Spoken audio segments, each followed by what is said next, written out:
Hello बच्चों, नमस्कार। मैं ममतेश कुमार आप सभी का स्वागत करता हूं आपके अपने परिवार रोजगार विद अंकित में। कैसे हैं आप सभी मेरे प्यारे साथी? उम्मीद करूंगा आप बहुत ही अच्छे होंगे, एकदम बेहतरीन होंगे, एकदम लाजवाब, जानदार, शानदार, गजब मेरे दोस्त आप सभी होंगे। तो सभी मेरे प्यारे साथी जुड़ जाएंगे अपनी क्लास के साथ, और सभी दोस्तों को प्रणाम है, सुप्रभात है, गुड मॉर्निंग है, राधे राधे है। प्यारे साथी, कल जो कक्षा नहीं हुई थी उसका कारण था टेक्निकली दिक्कत, यानी कि नेट जो है हमारी तरफ पूर्ण रूप से भाग चुका था, सभी का भाग गया था। मेरे साथ ही समस्या नहीं थी, सभी के साथ समस्या थी। इसके कारण कल की कक्षा मेरे दोस्त नहीं हो पाई है। और मुझे लगता है कि ये पहली कक्षा है जो छुट्टी हुई है ना, अचानक, वो भी बिना बताए। ठीक, चलिए। तो भाई बढ़ते हैं हम आगे अगले प्रश्नों पर। आगे हम मेरे दोस्त क्या कर रहे थे, आधुनिक काल चल रहा था, तो आधुनिक काल को हम आगे बढ़ते हैं, आगे बढ़ाते हैं।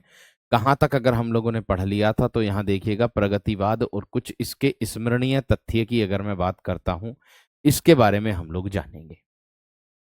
प्रगतिवाद और इसके स्मरणीय तथ्यों के बारे में हम लोग जानेंगे। तो देखिएगा क्या है प्रगतिवाद के बारे में, अगर मैं जानूं, बताऊं आप लोगों को, महत्वपूर्ण चीजें आप लोगों की चल रही हैं, ये इसको विशेष तरीके से ध्यान में रखना।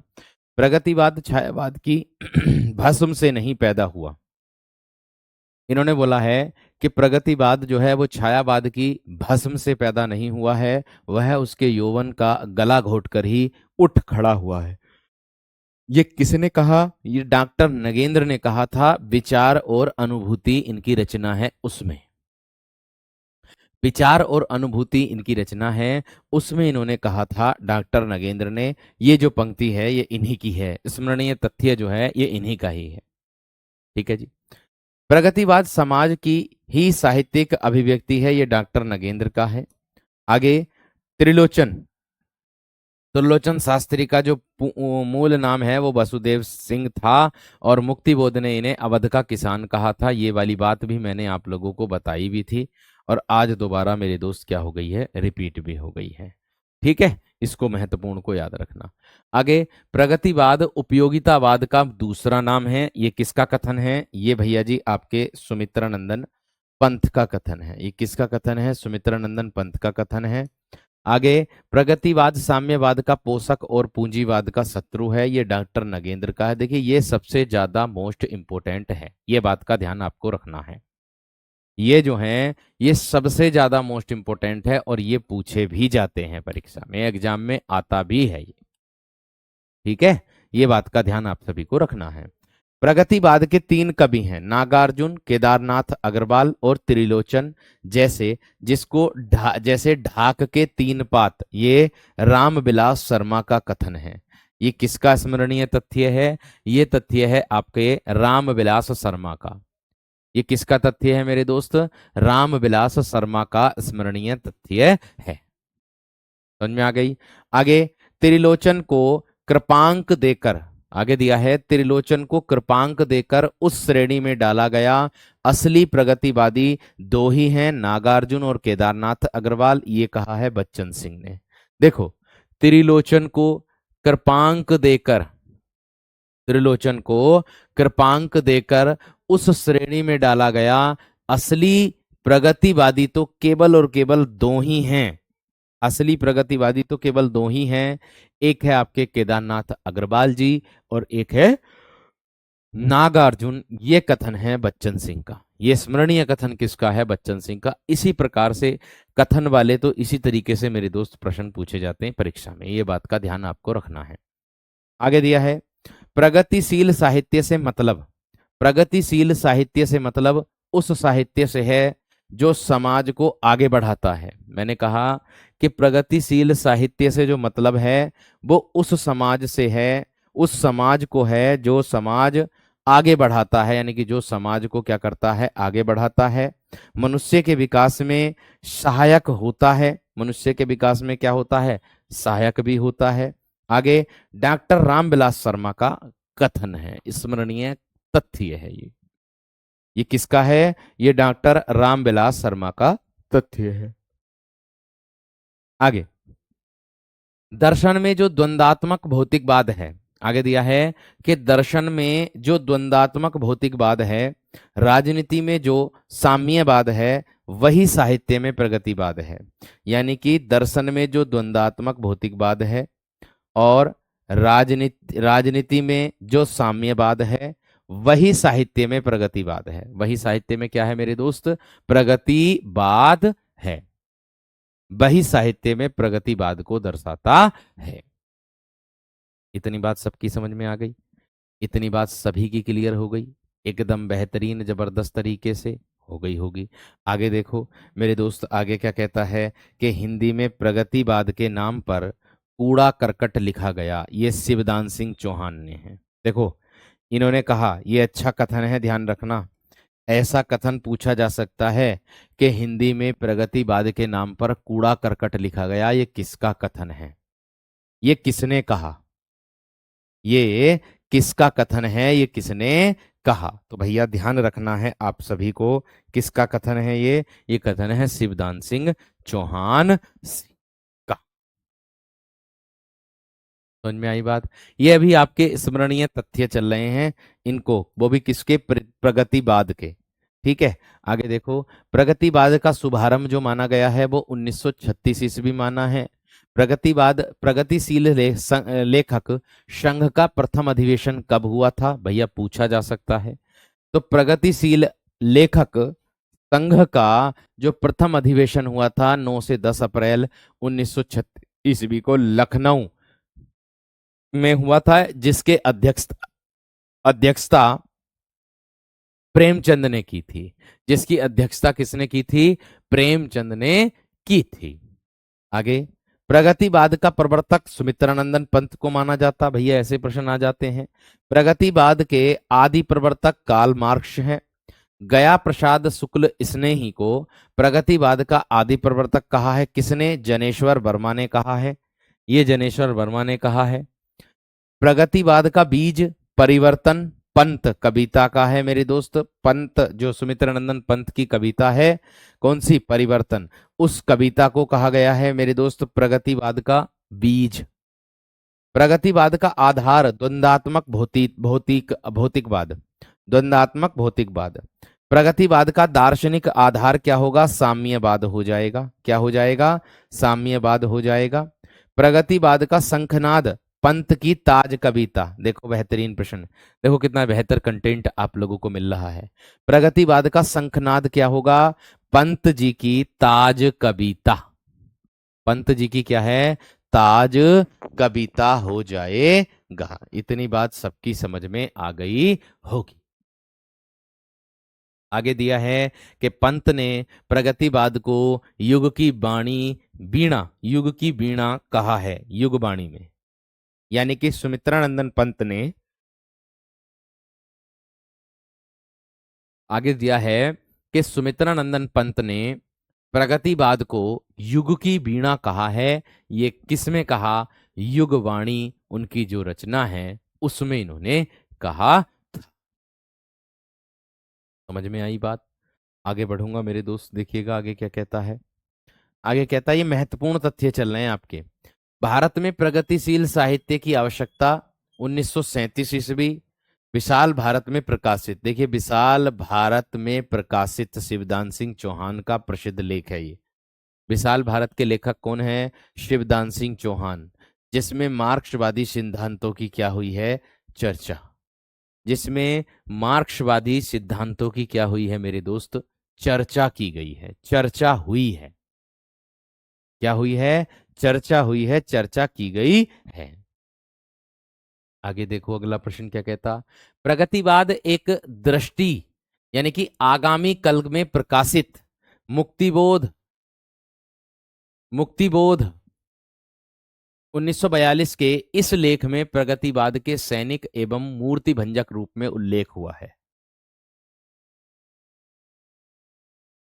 यानी कि प्रगतिवाद एक दृष्टि, ये आगामी कल में प्रकाशित हुआ था। मुक्तिबोध गजानन माधव मुक्तिबोध की है ये किसकी है? गजानन माधव मुक्तिबोध। प्रगतिवाद एक दृष्टि, ध्यान रखना इस बात का। आगे कह रहा, प्रगतिवाद काव्य, प्रगतिवादी काव्य दृष्टि वर्ग चेतना प्रधान है। आगे रूपाभ, भैया ये मोस्ट इंपोर्टेंट है, रूपाभ पंत के प्रगतिशील विचारों का समर्थक एवं प्रगतिशील विचारधारा का पत्र था। ये रूपाभ एक पत्र था। और प्रगतिशील कविता मील के पत्थर के संपादक रणजीत हैं।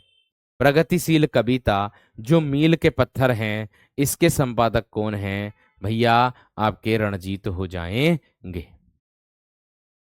इतनी बात सबकी समझ में आ गई है ना? मुझे इतना बता दो बस। इतनी बात सबकी समझ में आ गई है ना? मुझे इतना बता दो बस, जल्दी से आप फटाफट बताओ।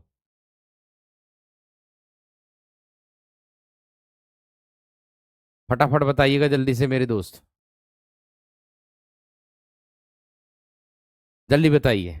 प्रगतिवाद भैया, ये जो सॉरी आधुनिक काल है, ये 2 दिन में खत्म होगा।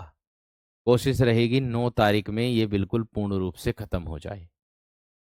कोशिश यही रहेगी कि 9 तारीख में पूर्ण रूप से इसको मैं खत्म कर दूं, बिल्कुल जड़ से ही खत्म, जड़ से ही खत्म कर दूं इसको मैं।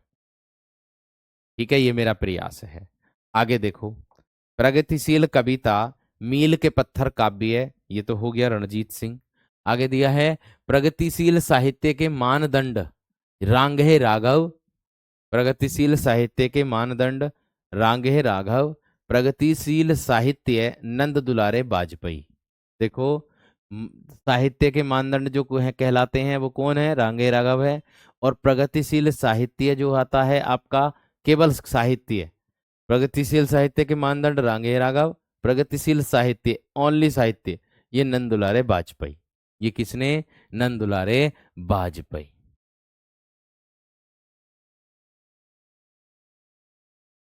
ठीक है, आगे प्रगतिवाद एक समीक्षा, ये किसने कहा?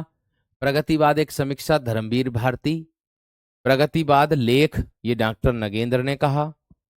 प्रगतिवाद सर्वप्रथम युवा काव्य के रूप में विकसित हुआ। ठीक है, ये किस में प्रकाशित हुआ था? जिसके जो हिंदी साहित्यिक इतिहास की भूमिका है, जो सूर्य प्रसाद दीक्षित उत्तर प्रदेश हिंदी संस्थान से प्रकाशित हुई है। बेहतरीन प्रश्न है, ये भी अच्छा प्रश्न है, देख लो इसके बारे में भी समझ लो क्या कहता है। कह रहा है क्या कि प्रगतिवाद सर्वप्रथम युवा काव्य के रूप में विकसित हुआ। प्रगतिवाद जो है वो सर्वप्रथम युवा काव्य के रूप में विकसित हुआ। स्रोत जो है इसका क्या था? इसका स्रोत था हिंदी साहित्यिक इतिहास की भूमिका, जो किसकी है? सूर्य प्रसाद दीक्षित, उत्तर प्रदेश हिंदी संस्थान, उत्तर प्रदेश हिंदी संस्थान।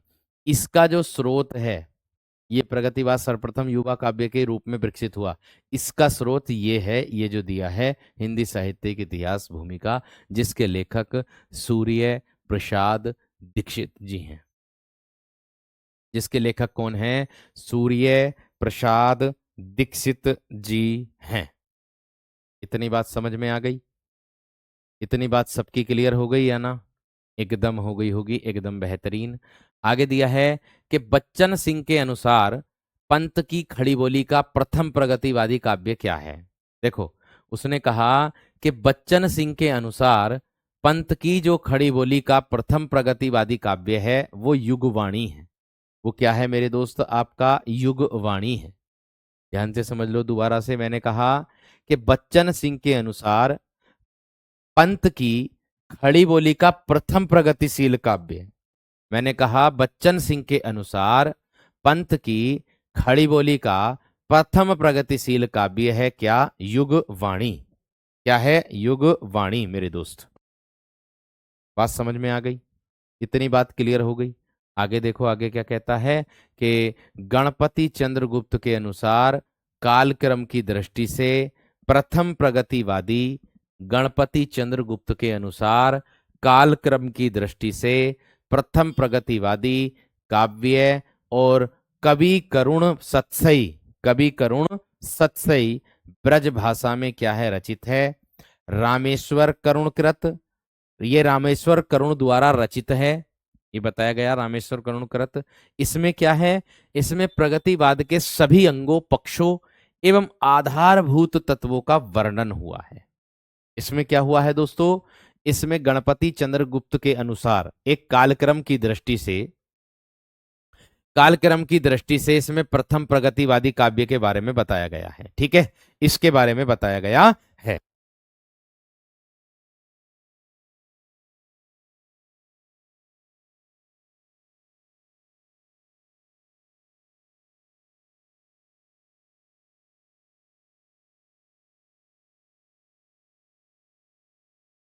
ठीक है, इतनी बात समझ में आई सबकी या ना? मैंने कहा कि गणपति चंद्रगुप्त के अनुसार कालक्रम की दृष्टि से प्रथम प्रगतिवादी जो है काव्य और कवि करुण सत्सई जो है वो ब्रज भाषा में रचित है, ब्रज भाषा में लिखा हुआ है। ठीक है, जो किसके द्वारा रचित है? रामेश्वर करुण कृत के द्वारा। इसमें क्या बताया गया है? इसमें प्रगतिवाद के सभी अंगों पक्षों और आधारभूत तत्वों का वर्णन हुआ है। अच्छा पॉइंट है ये, अच्छा मुख्य बिंदु है, ध्यान रखना। आगे क्या कहता है? केदारनाथ अग्रवाल की प्रथम प्रगतिवादी रचना कौन सी है? काव्य संग्रह है युग की गंगा। कौन सी है मेरे दोस्त? काव्य संग्रह है। युग की क्या हो जाएगी मेरे दोस्त? गंगा हो जाएगी, जो 1947 ईस्वी को प्रकाशित हुई है। कब हुई है? 1947 ईस्वी को क्या हुई है मेरे दोस्त? प्रकाशित हुई है।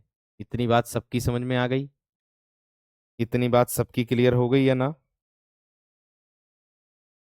इतनी बात सबकी क्लियर हो गई या ना? एक बार थम्स अप करके बता दो, जल्दी से बता दो। इतनी बात सबकी क्लियर हो गई या ना? एक बार थम्स अप करके बता दो दोस्त, जल्दी से बता दो, फटाफट बताओ। बहुत बढ़िया, बहुत शानदार, बहुत ही गजब मेरे दोस्त, बहुत ही गजब। आगे बढ़ूं? आगे देखो मेरे दोस्त, आगे क्या कहता है?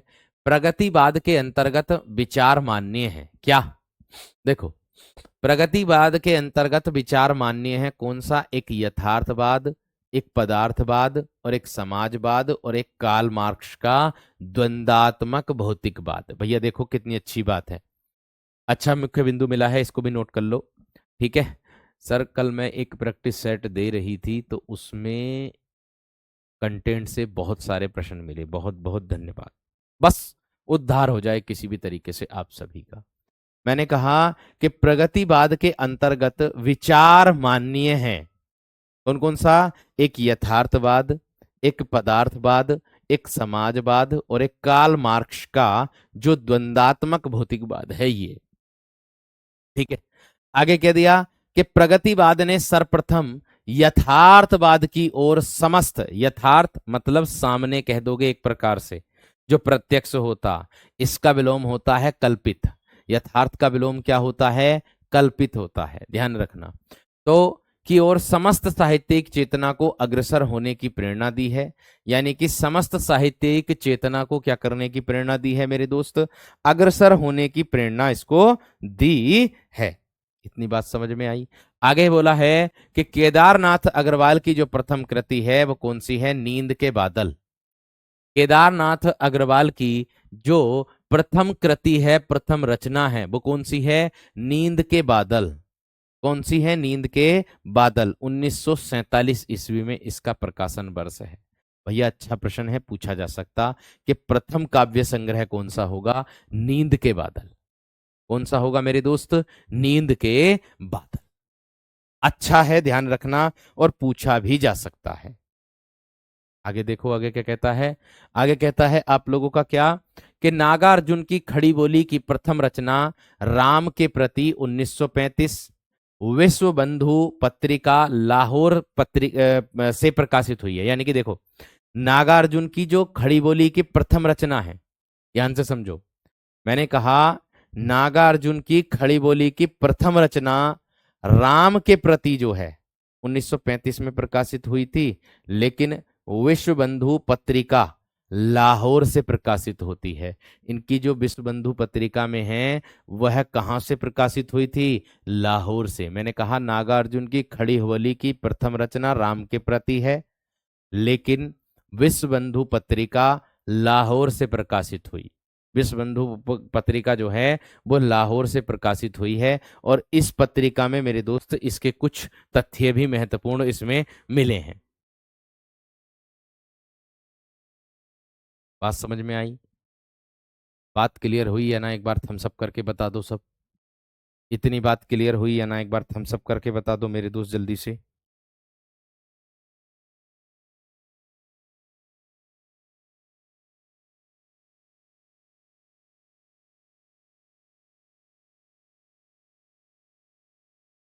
इतनी बात सबकी क्लियर हुई है ना मेरे दोस्त? जल्दी से बता दो फटाफट।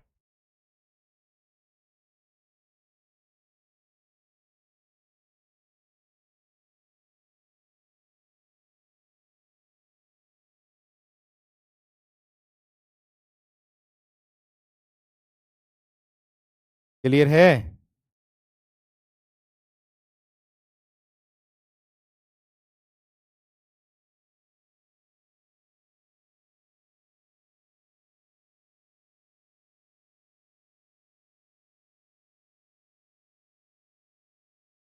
ठीक है, क्लियर है ना? लेकिन ये बात का ध्यान रखना, ये जो विश्व बंधु पत्रिका है ये इनकी नहीं है, नागार्जुन की, ये है नरेंद्र शर्मा की। ये किसकी है? ये है नरेंद्र शर्मा की पत्रिका। ध्यान रखना इस बात का। और ये जो पत्रिका है, इस पत्रिका में नागार्जुन की जो खड़ी बोली की प्रथम रचना है, इसका उल्लेख इस पत्रिका में मिला है देखने के लिए। इस बात का मतलब ये है, इस बात का मतलब ये है, ध्यान रखना। बात समझे या ना? बात समझे या ना? ठीक है, क्लियर है? चलिए आगे देखो। नागार्जुन का पहला साहित्यिक उपनाम यात्री। भैया अच्छा प्रश्न है ये भी। नागार्जुन का जो पहला साहित्यिक उपनाम है वो कौन सा है? यात्री है। यात्री है। संस्कृत और मैथिली में इसी नाम से रचनाएं इन्होंने की हैं, यानी कि संस्कृत में और मैथिली में, संस्कृत भाषा में और मैथिली भाषा में, संस्कृत भाषा में और मैथिली भाषा में इन्होंने किस नाम से रचना की है? इसी नाम से रचना की है, यात्री के नाम से। यात्री उपनाम, यात्री के उपनाम से मेरे दोस्त इन्होंने रचना की है। इतनी बात सबकी समझ में आ गई या ना? बताओ जल्दी से।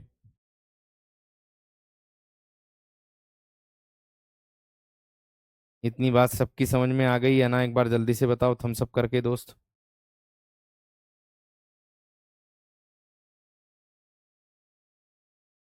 फटाफट बताइए दोस्त। बहुत अच्छा। देखो आगे।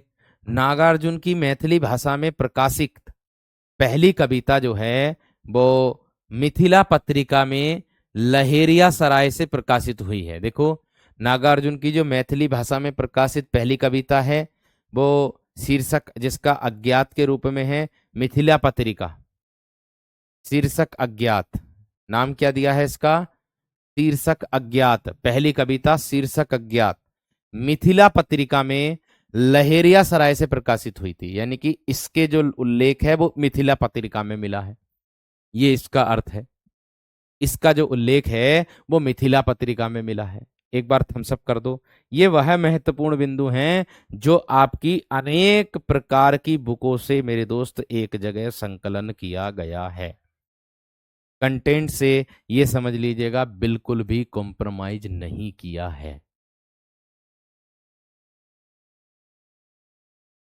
आपके लिए हर वह प्रयास किया जा रहा है जिसकी आपको आवश्यकता है। और आपको मैं बता दूं, अगली बार जो संडे आ रहा है आप लोगों का, इस संडे को आप लोगों को मेरे दोस्त क्या मिलने वाला है?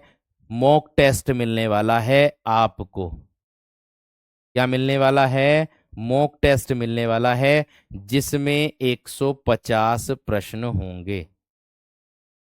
30 क्वेश्चन जीएस के होंगे और 120 क्वेश्चन हिंदी के होंगे जो आपका सब्जेक्ट है। आपको उसी से ही पता चल जाएगा कि आप कितने पानी में हो। कंप्लीट ले रहा हूं मिक्स। ठीक है, कंप्लीट ले रहा हूं मिक्स। इतनी बात सबकी समझ में आ गई है ना? इतनी बात सबकी समझ में आ गई है ना मेरे दोस्त? जल्दी से बताओ।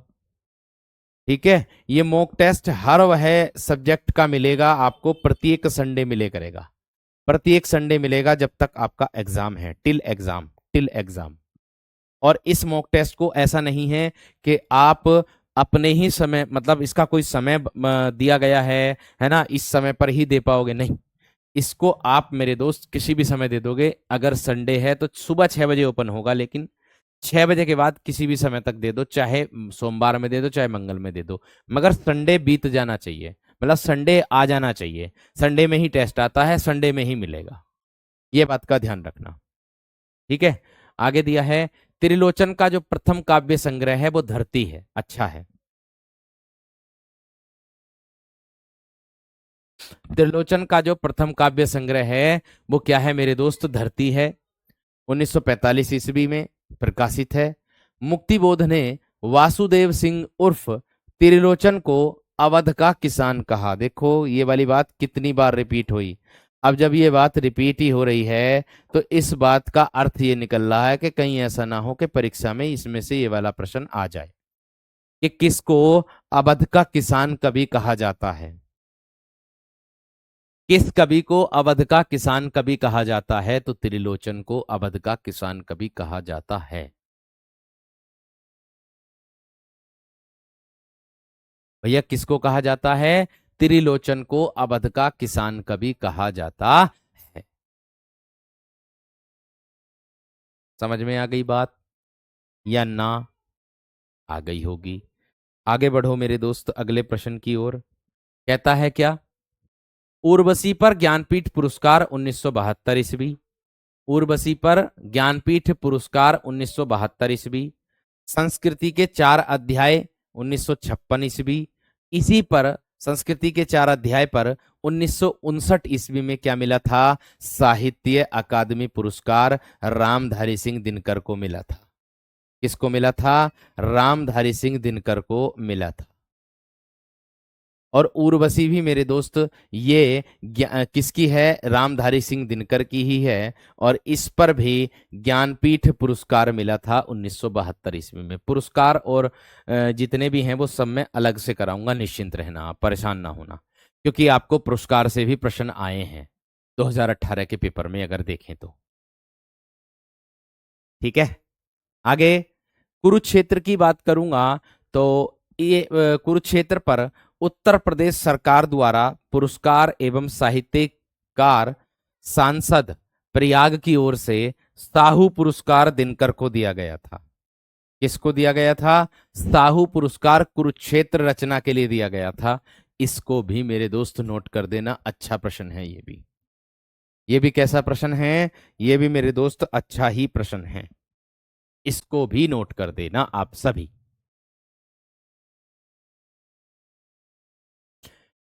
ठीक है, इतनी बात या ना ये बताइए पहले तो थम्स अप करके। आगे दिया है तमसा। रामेश्वर करुण की यह काव्य कृति किसकी है? रामेश्वर करुण की यह काव्य कृति प्रगतिशील आंदोलन की भारत भारती है। देखो ये जो तमसा दी, एक तमस होता है भीष्म साहनी का, एक तमस होता है तमस। तमस जो है मेरे दोस्त पत्रिका होती है एक, ठीक है। वो किसकी है? तमस उपन्यास है शायद, मेरे ख्याल से, ध्यान से उतर रहा क्या है, किस विधा के अंतर्गत आता है, बहरहाल है। तमस जो है, तो मेरे दोस्त तमस जो है वो भीष्म साहनी का है। ये क्या दिया है यहाँ पर? तमसा। ये क्या दिया है मेरे दोस्त यहाँ पर? तमसा। ठीक है, बात समझ में आ गई क्या ना? बात क्लियर हो गई है ना मेरे दोस्त? तमस ये दिया है, तमसा वो है तमस जो भीष्म साहनी का उपन्यास है, वो अलग है, उपन्यास विधा के अंतर्गत आता है, ये अलग है। ये क्या है? ये अलग है। इतनी बात समझ में आ गई? इतनी बात क्लियर हो गई मेरे दोस्त या ना? बताओ जल्दी से थम्स अप करके।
चलो आगे बढ़ेंगे।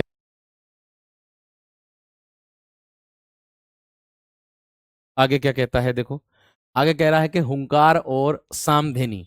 ये देखिएगा ध्यान से, अगर मैं बात करूंगा यहां पर हुंकार की, तो हुंकार और सामधेनी जो है ये दिनकर के अंतर्गत आएंगी, यानी कि ये जो है दिनकर की प्रगतिवादी रचनाएं हैं। ये क्या है मेरे दोस्त, ये दिनकर की आपके प्रगतिवादी रचनाएं होंगी। उर्वशी को इन्होंने कामाध्यात्म कहा है, यानी कि देखो भैया कितनी अच्छी बात है, यहां ध्यान से देखो कि मैंने ये बात पहले बताई है आपको, और फिर दोबारा घूम फिर के ये बात यहीं पर आ गई। देखो फिर दोबारा घूम फिर के, यानी कि साहित्य है कुछ नहीं, साहित्य घूम फिर के आएगा आपके पास ही, साहित्य घूम फिर के आएगा आपके पास ही। ये बात का ध्यान रखना आप सभी को, ठीक है। तो देखो मैंने कहा हुंकार और सामधेनी जो है वो दिनकर की प्रगतिवादी रचनाएं हैं।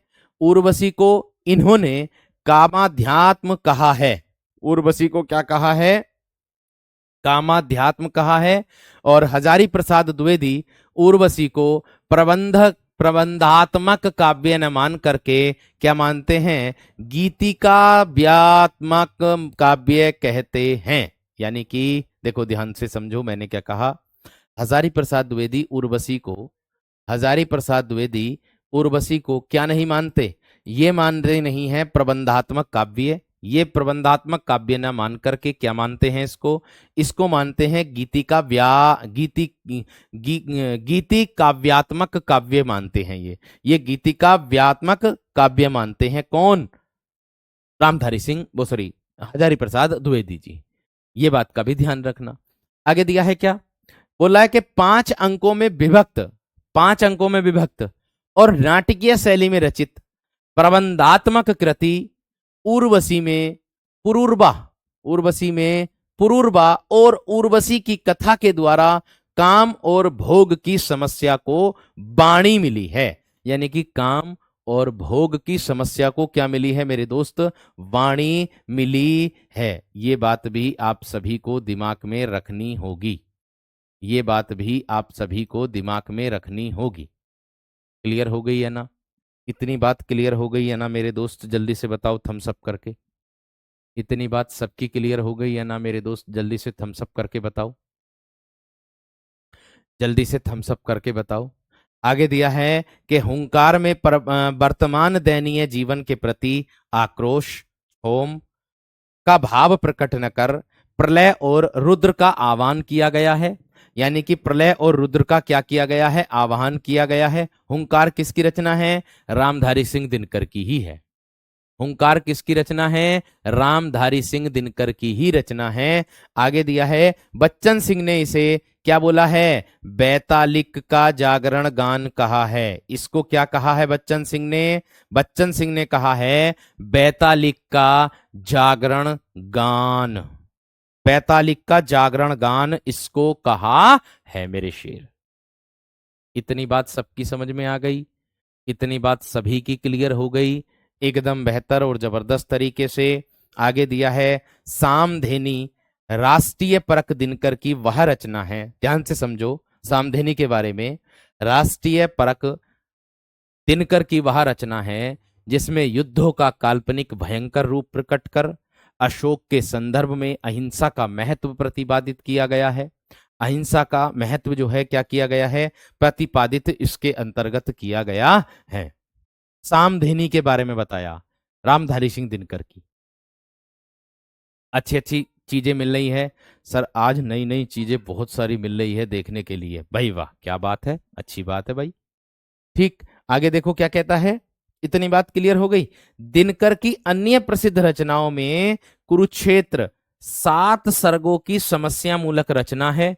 यानी कि देखो दिनकर की जो अन्य प्रसिद्ध रचनाएं हैं उनमें भी आपका कुरुक्षेत्र जो है वो 1946 ईस्वी में प्रकाशित हुआ था। ये 7 सर्गों की समस्या, 7 सर्गों की समस्या मूलक रचना है, ये 7 सर्गों की समस्या मूलक रचना है। युद्ध और शांति की समस्या पर इसमें विचार किया गया है। यहां देखो युद्ध और शांति की समस्या पर क्या किया गया है, इसमें विचार किया गया है। ये भी बात को दिमाग में रखो अपने, ये भी बात को अपने दिमाग में रखो मेरे दोस्त अपने। इतनी बात सबकी समझ में आ गई? इतनी बात सबकी क्लियर हो गई? आगे क्या कहा है? यह एक विचार काव्य एवं यह एक विचार काव्य एवं चिंतन काव्य है। उसने बोला है कि यह एक विचार काव्य एवं चिंतन काव्य है।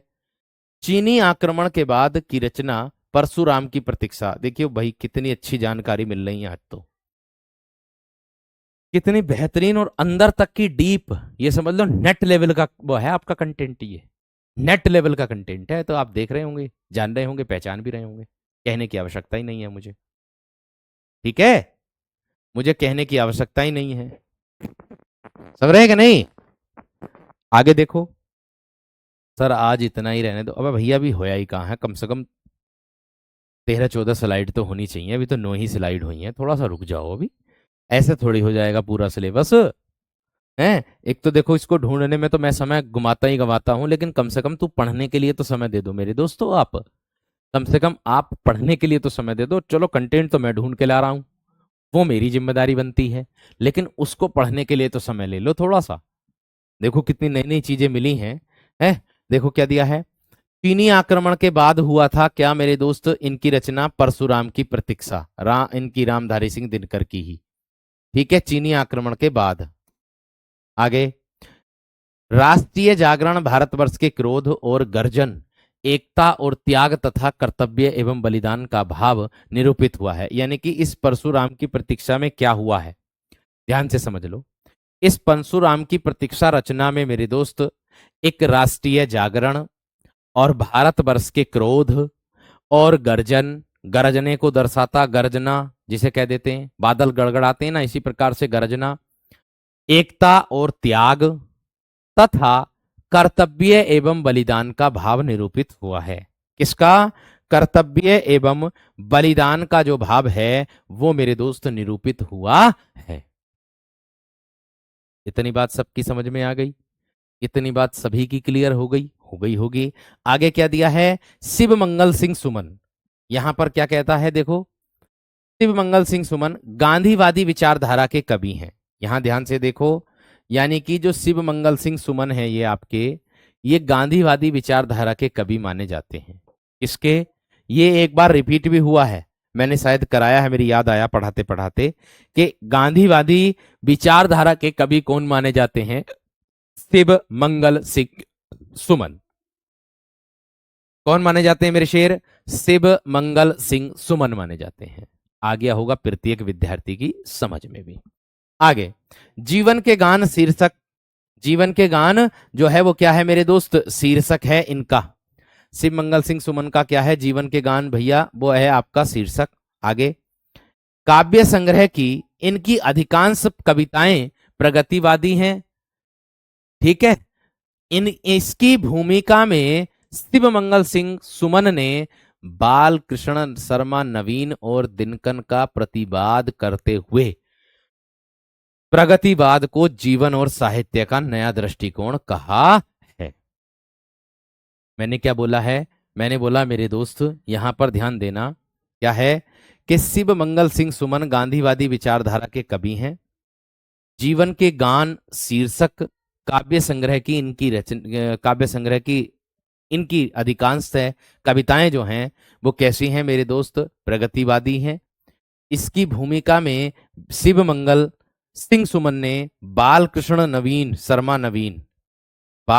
शर्मा नवीन और दिनकर का प्रतिवाद करते हुए, और दिनकर का क्या किया है मेरे दोस्त?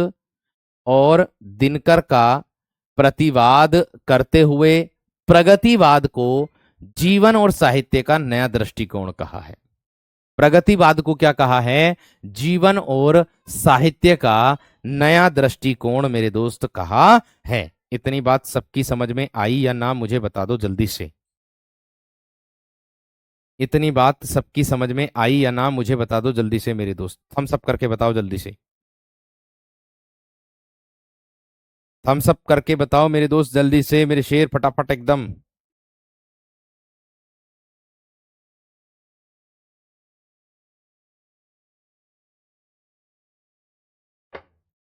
थम्स अप करके बताओ जल्दी से मेरे दोस्त, जल्दी से थम्स अप कर।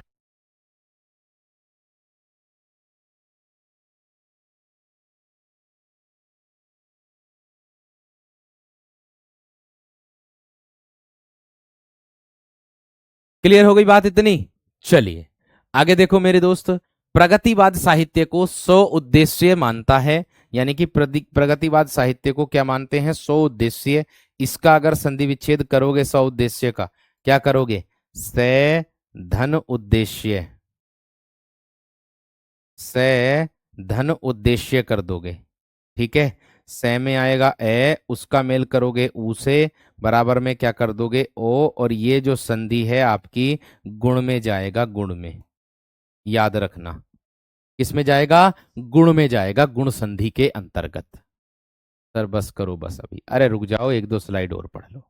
जिसका अर्थ है किसी विशेष अभिप्राय से कला की रचना करना। यानी कि देखो, प्रगतिवाद साहित्य को 100 उद्देश्य मानता है। इसका जो अर्थ है वो क्या है? किसी विशेष अभिप्राय से, किसी किसी विशेष अभिप्राय से कला की रचना करना। किसी विशेष अभिप्राय से क्या करना मेरे दोस्त? कला की रचना करना, उसको दर्शाता है। इतनी बात समझ में आ गई? इतनी बात सबकी क्लियर हो गई भी होगी, और अच्छे से समझ में भी आ गई होगी। आगे दिया है मेरे दोस्त, सुमन कृत। अगला प्रश्न है क्या? सुमन कृत प्रलय सर्जन, यानी कि शिव मंगल सिंह सुमन, शिव मंगल सिंह सुमन कृत है ये। क्या है? प्रलय सर्जन, प्रलय सृजन। रचना में प्रगतिवादी विचारधारा की प्रतिबद्धता है। यानी कि देखो, प्रतिबद्धता मतलब प्रतिबद्ध है एक प्रकार से। मैं कह दूं सुमन कृत मतलब शिव मंगल सिंह सुमन के द्वारा रचित कौन सी है? प्रलय सर्जन, 1944 ईस्वी में है। रचना में प्रगतिवादी विचारधारा की प्रतिबद्धता है। इनकी गुनिया का यौवन, कलकत्ते का अकाल, हम पक्षी उन्मुक्त गगन के, चल रही कुदाली, क्रांति इत्यादि कुछ कविताएं चर्चित हैं। इत्यादि कुछ कविताएं जो हैं इनकी, वो कैसी हैं मेरे दोस्त? चर्चित हैं। इतनी बात सबकी समझ में आ गई? इतनी बात क्लियर हो गई सबकी, या ना? आगे क्या कहता है मेरे दोस्त? क्रांति नामक कविता में हंसिए और हथौड़े का उल्लेख प्रगतिवादी प्रतिबद्धता का प्रमाण भी।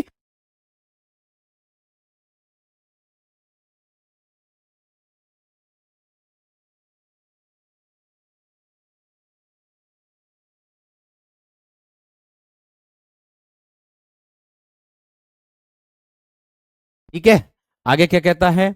क्रांति नामक कविता में हंसिए और हथौड़े का उल्लेख प्रगतिवादी प्रतिबद्धता का प्रमाण है। ठीक है, इसको नोट कर दो मेरे दोस्त, ये मोस्ट इंपोर्टेंट है, एकदम बेहतरीन।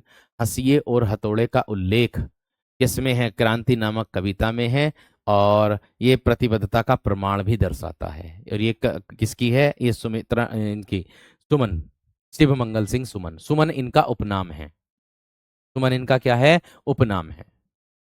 ठीक है, क्लियर हो गई? आगे देखो, विश्वास बढ़ता गया।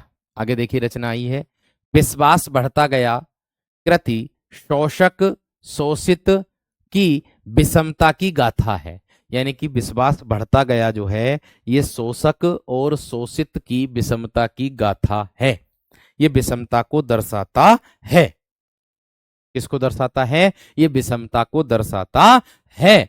इतनी बात सबकी समझ में आ गई होगी मेरे शेरों की। आई है ना मेरे शेर? आई है ना मेरे वीर? इतनी इतनी बात। हम्म,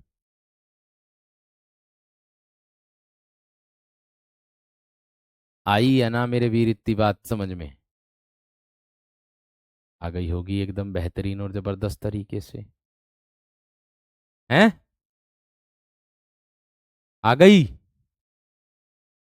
हो गई क्लियर? चलो जी, आगे देखो क्या कहता है। प्रगतिवादी कवि रांगे राघव, ठीक है, मूल नाम क्या है? त्र्यंबक वीर राघवाचार्य। मूल नाम है इनका त्र्यंबक वीर राघवाचार्य। ठीक है, अपनी रिपोर्टाज तूफानों के बीच के कारण बेहद चर्चित हैं। यानी कि इनकी एक रिपोर्टाज है, ठीक है, जो तूफानों के बीच, जिसका नाम क्या है? तूफानों के बीच। जिसका नाम क्या है मेरे दोस्त? आपका तूफानों के बीच। इतनी बात समझ में आई या ना? इतनी बात क्लियर हो गई या ना? भैया ये रिपोर्टाज जो होती है एक पत्रकारिता होती है, जो साहित्यिक एक गद विधा होती है। ठीक है, जो पत्रकारिता से जुड़ी होती है और एक साहित्यिक गद विधा के अंतर्गत ये आती है। ठीक है, इसको ध्यान में रखना।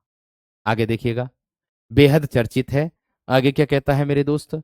अजय खंडहर, मेधावी, पांचाली, इनके 3 आख्यात्मक काव्य हैं। तो 2 अन्य पिघलते पत्थर और राह के दीपक मुक्तक रचनाएं हैं। कौन कौन सी? एक तो पिघलते पत्थर, और एक है पिघलते पत्थर, और एक है मेरे दोस्त इनका क्या? राह के दीपक। ये मुक्तक रचनाएं हैं सुमन जी की। ये क्या है? मुक्तक रचनाएं। समझ में आ गई बात? क्लियर हो गई बात या ना? ये बताओ, इतनी बात क्लियर हुई सबकी या ना? जल्दी से बताओ। हम्म, इतनी बात सबकी क्लियर हुई? आगे दिया है, अजय खंडहर में 3 शीर्षकों, कौन कौन से? एक तो झनकार, एक है ललकार, एक है हुंकार में क्या है? स्टालिन ग्राद युद्ध के कई स्थलों का वर्णन भी हुआ है। इसमें स्टालिन ग्राद युद्ध के कई स्थलों का मेरे दोस्त क्या हुआ है? वर्णन हुआ है। बहुत ही डीप कंटेंट हो गया मुझे लगता आज का, बहुत ही डीप हो गया, ऐसा समझ लो। है, बहुत ही डीप हो गया आज का कंटेंट, मुझे ऐसा लग रहा है। क्यों? आगे दिया है मेधावी, मेधावी रचना है, कामायनी के प्रत्युत्तर में रचित रचना है। यानी कि ये कामायनी जो है जयशंकर प्रसाद की, मेधावी उसके प्रत्युत्तर में, उसके उत्तर में रचित है ये। ठीक है, पांचाली में युधिष्ठिर और पांचाली के माध्यम से स्त्री समाज, राष्ट्र प्रेम, राजतंत्र, अहिंसा, है ना, इत्यादि विविध पक्षों और समस्याओं पर विचार व्यक्त किया गया है पांचाली रचना में। धरती के रचनाकार, जिन्हें जिजीविषा प्रधान कवि कहा जाता है, त्रिलोचन। देखो आगे दिया, धरती के रचनाकार हैं जिसको क्या कहा जाता भैया? लेख लो, जिजीविषा बोलते हैं जिंदा रहने की इच्छा। देखो, मैंने कहा धरती के रचनाकार हैं, जिजीविषा प्रधान कवि कहा जाता है किसको? त्रिलोचन को। वास्तविक नाम है उनका वासुदेव सिंह। वास्तविक नाम क्या है मेरे दोस्त इनका? वासुदेव सिंह हो जाएगा। हिंदी साहित्य में अपने सॉनेट्स, मैंने बनाया भी था सॉनेट्स क्या होता है, के कारण ये प्रसिद्ध हैं। मुक्तिबोध ने इन्हें अवध का किसान कवि कहा है। मुक्तिबोध ने इनको क्या कहा है? अवध का किसान कवि। कई बार रिपीट हुई ये वाली बात तो भाई। इनकी भाषा किसानों की भाषा है और विश्व नागरिक की भाषा है। इनकी जो भाषा है वो किसानों की भाषा है और विश्व नागरिक की भी भाषा है। और ये अगला प्रश्न है, इनकी आमोला, आमोला, अमोला अवधी भाषा में रचित हैं, जिसके अंदर 2700 बरबे छंद हैं। आप कहोगे बरबे छंद किसको कहते हैं? बरबे एक प्रकार का मात्रिक छंद होता है। इसमें 12 और 7 यानी कि कुल मिलाकर के 19 मात्राएं होती हैं। पहले और तीसरे में 12-12, दूसरे और चौथे में 7-7 मात्राएं होती हैं। कुल मिलाकर के मेरे दोस्त 19 मात्राएं एक पंक्ति में होती हैं। इसकी 19 मात्राएं जो होती हैं वो एक पंक्ति में होती हैं। ताप के ताए हुए दिन जो हैं, जिस पर साहित्य अकादमी पुरस्कार 1981 ईस्वी में त्रिलोचन जी को मिला है। इतना मेरे दोस्त बता दो एक बार थम्सअप करके, यहां तक समझ में आया और कर लिया या ना? आज के लिए इतना ही रख देते हैं, बहुत सारा हो गया आज। ठीक है, इससे आगे मेरे दोस्त कल की कक्षा में करेंगे। इससे आगे भी बहुत और मोस्ट इंपोर्टेंट चीजें हैं जो आप लोगों के लिए ढूंढी गई हैं मेरे दोस्त, उनको हम कल की कक्षा में करेंगे एकदम अच्छे और बेहतर तरीके से। ठीक है, तो आज की कक्षा कैसी लगी मुझे अपना प्रत्युत्तर जरूर दीजिएगा। और कंटेंट में जान थी कि नहीं, कितना डीप गए हम आप इस बार? ये भी बात विशेष तरीके से आप समझ गए होंगे, एकदम अच्छे तरीके से, और सारी चीजें एकदम आपकी क्लियर होती चली जा रही होंगी, और प्रश्न भी आपके बनेंगे। और संडे के दिन आप लोगों को मेरे दोस्त मॉक टेस्ट मिलेगा, कंप्लीट मॉक टेस्ट मिलेगा 150 प्रश्नों का, ध्यान रखना। कितने का? 150 प्रश्नों का आप लोगों को मॉक टेस्ट कंप्लीट मिलेगा। ठीक है, मिलते हैं अब आप लोगों से कल की कक्षा में। नमस्कार, धन्यवाद, जय हिंद।